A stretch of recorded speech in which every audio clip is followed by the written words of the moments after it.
TRLM NABARD Tripura bamboo মিশনের যৌথ উদ্যোগে আগরতলা প্রজ্ঞা ভবনে বাস দিবস পালন করা হয়।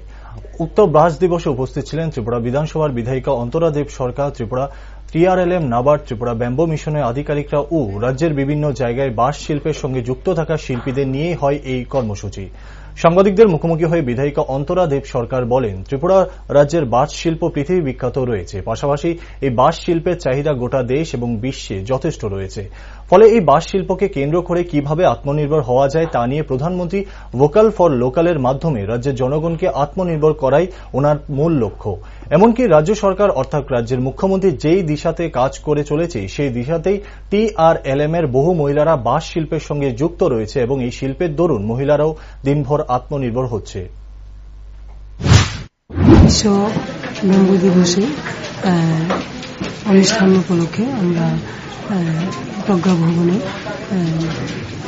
টিআরএলএম ব্যাম্বো মিশন এবং নাবার্ডের উদ্যোগে যে আমাদের রাজ্যে বিভিন্ন আর্টিজানদের নিয়ে যে অনুষ্ঠান, আমাদের বাঁশ শিল্পকে নিয়ে আলোচনা করা, বিভিন্ন আলোচনা সভা।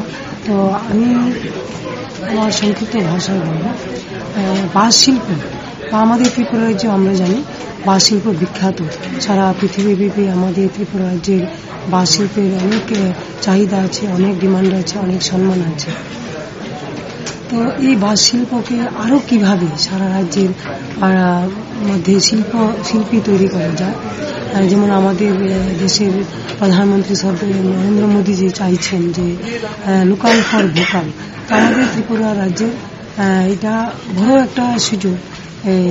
প্রত্যেকটা জনগণ যারা বাঁশ শিল্প বা আমাদের নারী শক্তি, আমাদের সরকারের যে দিশা, আমাদের রাজ্যের শ্রদ্ধেয় মুখ্যমন্ত্রীর যে চিন্তা বা আমাদের ত্রিপুরা রাজ্যের যে অগ্রগতি, বিশেষ করে টিআরএলএম এর মাধ্যমে আমাদের সারা ত্রিপুরা রাজ্যের অনেক মহিলারা এই শিল্পকে কাজ করছেন। তো আমাদের রাজ্য সরকারের উদ্যোগে